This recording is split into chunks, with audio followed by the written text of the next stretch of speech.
जय शीतला माता की। देश के यशस्वी प्रधानमंत्री जी को मेरा बहुत बहुत प्रणाम है। प्रधानमंत्री जी वोट बैंक की राजनीति करने वाले उन्होंने देश को बहुत नुकसान पहुंचाया है।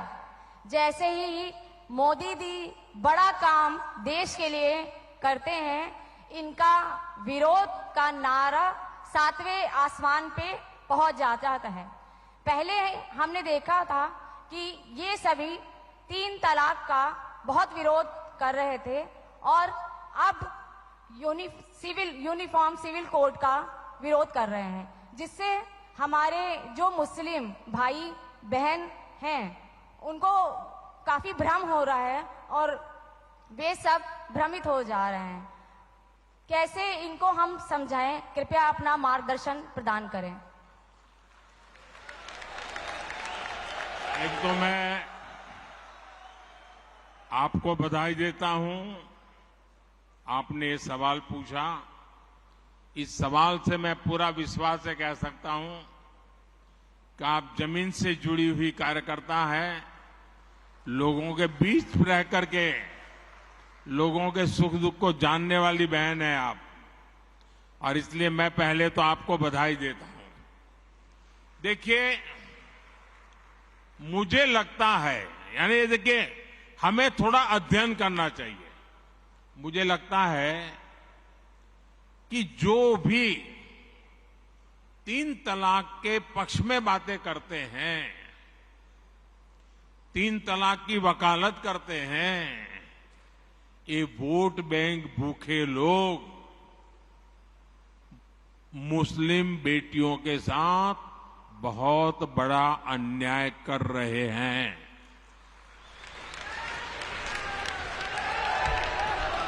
अच्छा, कुछ लोगों को लगता है कि भाई ये 3 तलाक से तो सिर्फ महिलाओं की बात हो रही है।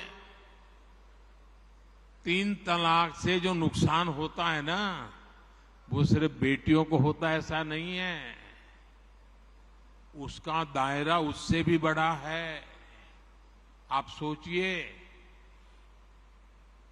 बहुत ही अरमानों के साथ बेटी को शादी कर करके ससुराल भेजा हो और 8-10 साल के बाद 3 तलाक कह करके उसको कोई निकाल दे, तो उस माँ बाप का क्या होगा जिसके घर में बेटी वापिस आती है? उस भाई का क्या होगा? वो भाई, पिता, सब उस बेटी की चिंता में इतने दुखी हो जाते हैं। इसलिए 3 तलाक से सिर्फ बेटियों को ही अन्याय होता है इतना नहीं, पूरे परिवार तबाह हो जाते हैं, माता, पिता, भाई सब दुखी हो जाते हैं। और देखिए, दुनिया के अनेक मुस्लिम बाहुल्य देश, इसका इस्लाम से संबंध होता तो दुनिया का कोई मुस्लिम देश 3 तलाक खत्म नहीं करता। मुस्लिम बाहुल्य देश जहां पूरी तरह इस्लाम राज्य है, वहां भी 3 तलाक बंद कर दिया है। मैं परसों इजिप्ट में था, मिस्र में था। मिस्र में, इजिप्ट में 90% से ज्यादा सुन्नी मुसलमान समाज है और इजिप्ट में आज से 80-90 साल पहले 3 तलाक की प्रथा को समाप्त कर दिया। हमसे 90 साल पहले। अगर 3 तलाक इस्लाम का जरूरी अंग है तो पाकिस्तान में क्यों नहीं होता भाई? अगर 3 तलाक इस्लाम का जरूरी अंग है तो इंडोनेशिया में क्यों नहीं होता? अगर 3 तलाक इस्लाम का जरूरी अंग है तो कतर, जॉर्डन, सीरिया, बांग्लादेश, ये तो सारे मुस्लिम बस्ती वाले देश हैं, वहां पर उनको बंद क्यों कर दिया? मैं समझता हूं कि मुसलमान बेटियों पर 3 तलाक का फंदा लटका कर कुछ लोग उन पर हमेशा अत्याचार करने की खुली छूट चाहते हैं। यही लोग 3 तलाक का समर्थन भी करते हैं और मैं जानता हूं कि इसलिए ही मेरी मुस्लिम बहनें, बेटियां, मैं जब भी जहां जाता हूं वो भाजपा के साथ खड़ी रहती है, मोदी के साथ खड़ी रहती है। साथियों, भारत के मुसलमान भाई बहनों को भी ये समझना होगा कि कौन से राजनीतिक दल उन्हें भड़का करके उनका फायदा लेने के लिए उनको बर्बाद कर रहे हैं। आजकल हम देख रहे हैं कि यूनिफॉर्म सिविल कोड के नाम पर ऐसे लोगों को भड़काने का काम हो रहा है।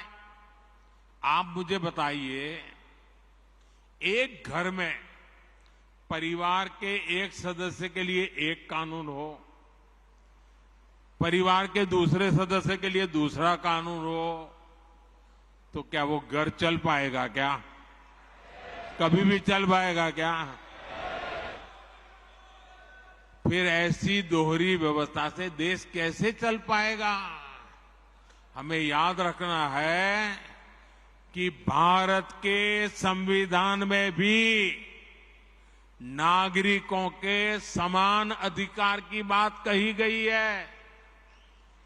साथियों, ये लोग हम पर आरोप लगाते हैं, लेकिन सच ये है कि यही लोग मुसलमान करते हैं। अगर ये मुसलमानों के सही मायने में हितैषी होते तो अधिकांश परिवार, मेरे मुस्लिम भाई बहन, शिक्षा में पीछे न रहते, रोजगार में पीछे न रहते, मुसीबत की जिंदगी जीने के लिए मजबूत नहीं रहते। और सुप्रीम कोर्ट ने बार बार कहा है, सुप्रीम कोर्ट डंडा मारती है, कह रही है कॉमन सिविल कोड लाओ, लेकिन ये वोट बैंक के भूखे लोग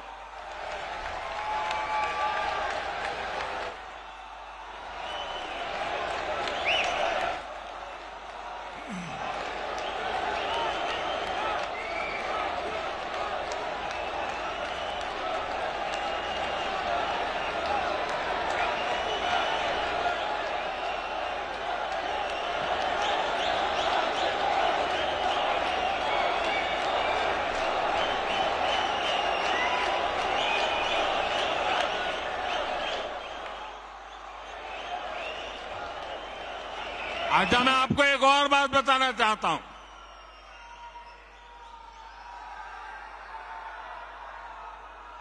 अगर आप हमारे मुसलमान भाई बहनों की तरफ देखोगे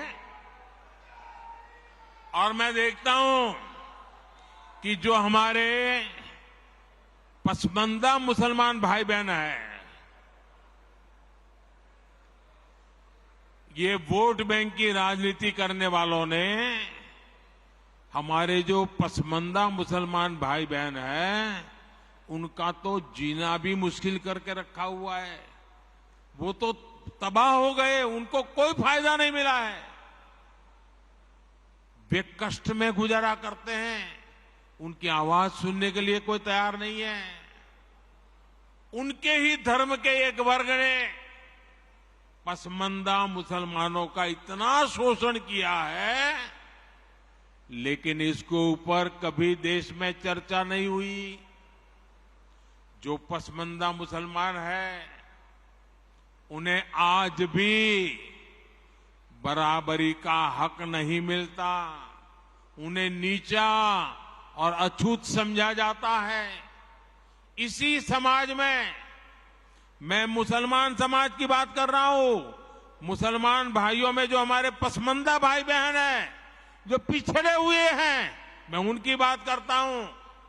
पसमानदा मुसलमान मोची होते हैं, भिस्ती होते हैं, जोगी होते हैं, लाल बेंगी होते हैं, भटियारा होते हैं, मिरासी होते हैं, डफाली होते हैं, मुकेरी होते हैं, मदारी होते हैं, जुलाहा होते हैं, लंबाई होते हैं, बेदा होते हैं, बामणिया भी होते हैं, छिया होते हैं, लहरी होते हैं, हल्दर होते हैं, सिकदर होते हैं, कितनी ही जातियां।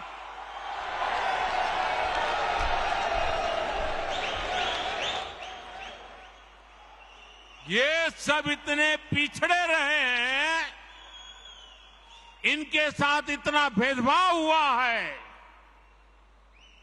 भाइयों बहनों, इस भेदभाव का नुकसान उनकी कई पीढ़ियों को भुगतना पड़ा, लेकिन भाजपा देश के हर नागरिक के लिए सबका साथ सबका विकास की भावना से काम कर रही है।